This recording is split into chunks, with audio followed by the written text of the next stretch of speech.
Okay, I'm getting tired of being threatened by these mobile suits. Can the next one please be a Zaku? I surrender! Oh, well, you're no Zaku, but you'll do.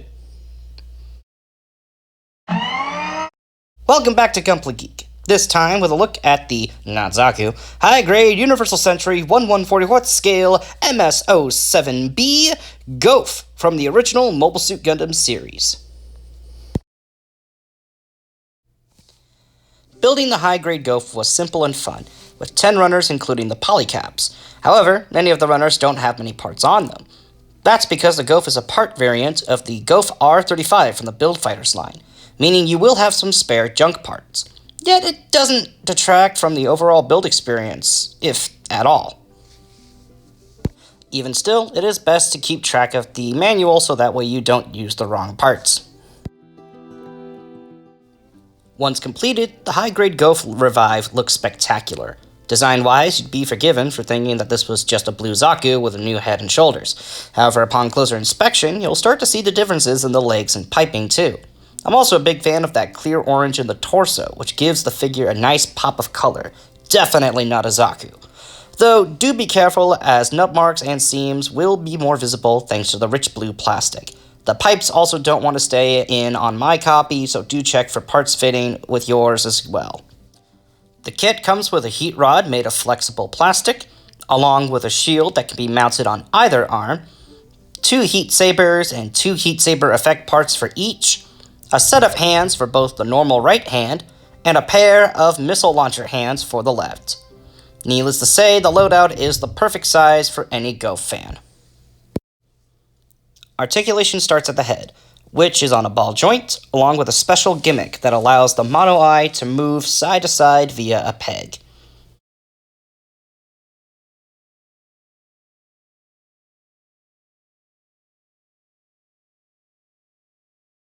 Arms rotate at the shoulder. Arms are on a double joint bend at the elbow, which is also the same on the other side. Shoulders can hinge, and the arm can move out. There's a rotation at the arm, and missile fingers can bend on the left open hand. The abs can bend back and forth slightly, but are limited by the soft plastic pipes.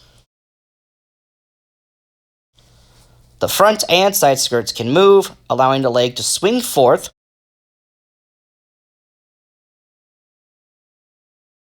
but limited towards the back, with a bend at the knee, and the feet can move on multiple directions thanks to the ball and peg joint. And of course the waist also has a shifting hip joint.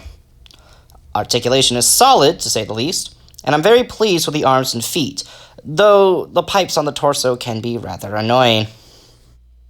If you got the patience for it, you definitely can get this blue giant in some pretty nimble poses. For something nicknamed called the Blue Giant, it's not very big, but he ain't tiny either. Here he is next to the old high-grade Zaku, the high-grade Yakushiki, and the one, the only, the Yo! Proving the fact that it's definitely not a blue giant. But yeah, I still like him. Overall, this kit is absolutely wonderful. Despite my gripes with it, I had a fun time building and posing this blue giant. The price also seems fair too, retailing at the average high-grade price of $20 to $22. The build was smooth, plenty of accessories, what's not to like? And therefore, given what this kit is and how old it is, I am still willing to give it the final score of 7.5 out of 10. Slightly better than the high-grade Universal Century Gundam Mark II. Thank you so much for watching.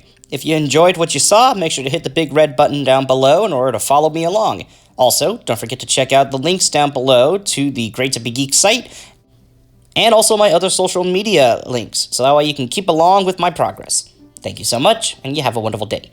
Adios!